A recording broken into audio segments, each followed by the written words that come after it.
இப்போ இஸ்லாமிய மதம் என்ன சொல்லுது அப்படின்னா, இஸ்லாமியத்தை பொறுத்த வரைக்கும் முடிஞ்சு இல்ல, அவ்வளவுதான். அது சொல்லிட்டாலே ஒரே இறைவனை நான் ஏற்றுக்கொள்கிறேன்னு அர்த்தம். அல்லான்னு சொன்னா மட்டும் இப்போ அல்லாவுக்கு என்ன சொல்றாங்கன்னா, அரபியில அந்த வார்த்தை அல்லான்னா கடவுள். நம்ம வார்த்தை நம்ம சாமின்னு தானே சொல்றான். சாமிங்கிறோம், கடவுளுங்கிறோம், ஆண்டவங்கிறோம், எல்லாம் ஒரே அர்த்தம் தான். அவன் அரபியிலங்கிறனால நமக்கு எது வேற சாமி நினைச்சிட்டு இருக்கான். அப்படி இல்லை. அது என்ன சொல்லுது அப்படின்னா, உலகத்தை படைச்சது யாரு? கடவுள். அப்போ அந்த கடவுளை மட்டும்தான் வணங்கணுங்கிறான். அது படைச்ச வெங்கடேசன் தம்பி வாங்க, வணக்கம் வெங்கடேசன் வாங்க, தீபன் வணங்காதேங்குது. அதே மாதிரி அது படைச்ச கல், மரம், மலை, மண்ணாங்கட்டி, மலை, மேகம், வானம், நட்சத்திரம், சூரியன் எதையுமே வணங்காத. வணக்கத்துக்குரியவன் அல்லாஹ் மட்டும்தான் சொல்லுது. அதுதான் ஒரே அர்த்தம். லாயிலா இல்லல்லா, அதை தவிர வேற இறைவன் இல்லைன்னு. ஆனால் இங்கே என்ன பண்ணுறோம்னா, நம்ம நினச்ச கற்பனைக்கெல்லாம் ஒரு சாமியை போட்டுறோம். நாம் தூங்கி எந்திரிச்சேன்னா, நான் ராத்திரி தூங்கி நானே ஒரு பொய்யே சொல்கிறேன்னு வச்சுக்க. நான் தூங்கி எந்திரிச்சேன் மாமா, இந்த மரத்தடியில் வந்து நின்னேன், இந்த வேப்ப மரத்தில் ஒரு சாமி நின்றுச்சு, எனக்கு ஒரு கோயிலை கட்டிச்சு, நானே ஒரு பொய்யே சொல்கிறேன்னு வச்சுக்க. நீ 4 பேர் நம்புவீங்க. உண்மையோ பொய்யோ குமரன் சொல்லிட்டாப்பா, உண்மையாக இருந்தால் தெய்வகுத்தாயிரம் சாமின்னு கண்ணக்குள்ள வச்சு நாளைக்கு ஒரு கோயிலை கட்டிவிடுவோம். அப்போ நம்மளாம் உருவாக்கிக்கிறோம். ஆனால் அப்படிலாம் உருவாக்குறது இல்லை.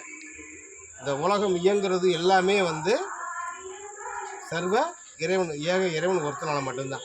இதைத்தான் அவங்க சொல்கிறாங்க. நமக்கு என்ன புதுசாக தெரியும்? அவங்க அரபியில் பேசுகிறாங்க, அவங்க பேசுகிற மந்திரம்லாம் நமக்கு தெரிய மாட்டேங்குதுங்கிறதுக்கு நமக்குள்ள ஏகப்பட்ட குழப்பம். இவ்வளோதான். இந்த அடிப்படையில் நான் போய் தெரிஞ்சுக்கிட்ட வரைக்கும் வந்து நன்மையை சொல்கிறேன். நமக்கு இஸ்லாமுங்கிறது ஒரு எளிய மார்க்கம் மட்டும் இல்லை, இனிய மார்க்கமும் கூட.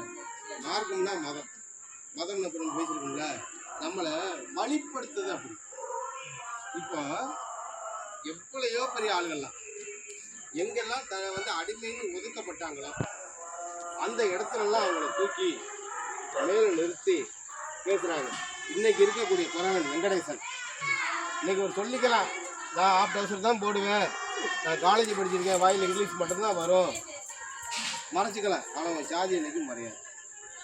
ஆனால் இன்னைக்கு இவர் இஸ்லாத்தை தழுவிட்டாருன்னா அடுத்த அரை மணி நேரத்தில் இவர் யார்? பாயாயிரு. நான் ஆயிடுவேன், உமர் காசிம் ஆயிடுவேன், முடிஞ்சிச்சு. அப்போ எனக்கு ஜாதின்னு ஒன்று இல்லை.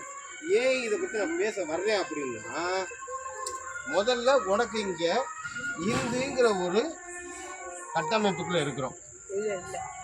அதுக்குள்ள குறவன்னு ஒரு ஜாதியும் உள்ள வச்சிருக்கான். குறவேங்கிறனால உனக்கு எங்கேயாச்சும் மரியாதை உண்டா?